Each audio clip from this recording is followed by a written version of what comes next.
Freelancing আপনি কি freelancing শুরুর কথা ভাবছেন? তাহলে এই 3টি স্টেপ ফলো করে আপনি আপনার ফ্রিল্যান্সিং কেরিয়ার শুরু করতে পারেন। আজকের ভিডিওতে আমি এমন 3টি স্টেপের কথা বলবো যে এই 3টি স্টেপ ফলো করে আপনি আপনার ফ্রিল্যান্সিং জার্নি শুরু করে দিতে পারেন। So let's start. Step number 1, develop a skill. আপনি যদি ফ্রিল্যান্সিং শুরু করতে চান বা ফ্রিল্যান্সার হিসাবে কাজ করতে চান, তাহলে সর্বপ্রথম আপনাকে একটি স্কিল ডেভেলপ করে নিতে হবে। এখানে 7 মোস্ট ডিমান্ডেবল স্কিলের কথা বলা আছে। আপনি চাইলে এখান থেকে যে কোনো একটি স্কিল নিয়ে কাজ করতে পারেন। সো সর্বপ্রথম আপনাকে একটি স্কিল ডেভেলপ করতে হবে। আমরা যখন বিভিন্ন মার্কেট প্লেস অ্যানালাইজ করি বা বিভিন্ন মার্কেট প্লেসের দিকে তাকাই, তখন আমরা দেখতে পারি যে ফ্রিল্যান্সিং মার্কেট প্লেসে এসেও ফ্রিল্যান্সিংয়ে সাকসেসফুল না হতে পারার পিছনের যে কারণগুলো থাকে তার মধ্যে সবচেয়ে বড় কারণ হলো আমরা প্রপারলি স্কিল ডেভেলপ করি না। প্রপারলি স্কিল ডেভেলপ না করে ফ্রিল্যান্সিং মার্কেট প্লেসে এসে পড়ি, দ্যাটস ওয়াই আমরা ফ্রিল্যান্সিং মার্কেট প্লেসে সাকসেসফুল হতে পারি না। তো আপনি যদি ফ্রিল্যান্সিং শুরু করতে চান বা ফ্রিল্যান্সিংকে কেরিয়ার হিসেবে নিতে চান, তাহলে অবশ্যই আপনাকে সর্বপ্রথম একটি স্কিল প্রপারলি ডেভেলপ করতে হবে। তারপরে আপনি বিভিন্ন মার্কেট প্লেসে এসে কাজ শুরু করতে পারবেন। Step number 2, build a portfolio. Freelancing market প্লেসে আমাদের কাজ পাওয়ার পিছনে সবচেয়ে বড় যে অবদানটা রাখে তা হলো পোর্টফোলিও।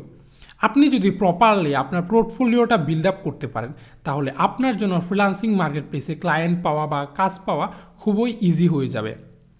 এর জন্য আপনাকে সর্বপ্রথম আপনার যে কাজগুলো আছে বা যে স্কিলটি আছে ওই স্কিলটি দিয়ে সুন্দর করে একটি পোর্টফোলিও বিল্ড করে নিতে হবে।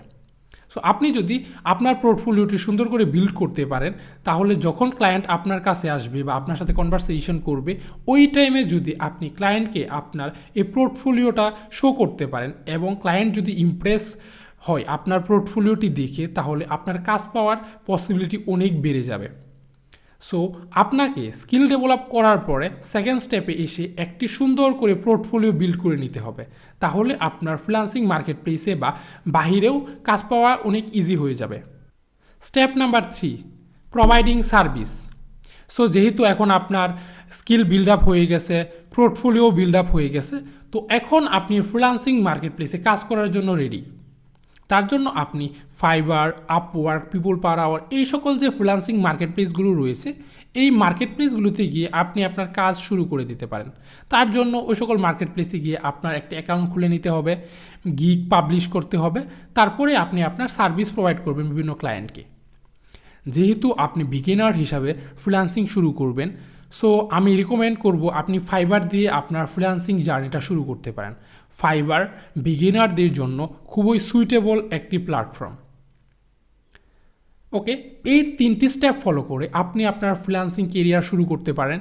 প্রথমে আপনাকে আপনার স্কিলটি প্রপারলি ডেভেলপ করে নিতে হবে। সেকেন্ডলি আপনাকে আপনার পোর্টফোলিওটি প্রপারলি বিল্ড আপ করতে হবে। থার্ড যে স্টেপ ওটি হলো যে আমরা বিভিন্ন মার্কেট প্লেস বা বিভিন্ন ক্লায়েন্টকে আমাদের সার্ভিসগুলো প্রোভাইড করব। সো আশা করি এই 3টি স্টেপ আপনি প্রপারলি ফলো করে নিজের স্কিলটা ডেভেলপ করে নিজের জন্য একটি ভালো পোর্টফোলিও বিল্ড আপ করে দেন বিভিন্ন মার্কেট প্লেসে কি আপনি আপনার ফ্রিল্যান্সিং জার্নি শুরু করবেন। So best of luck for future freelancers. Thank you for watching my video.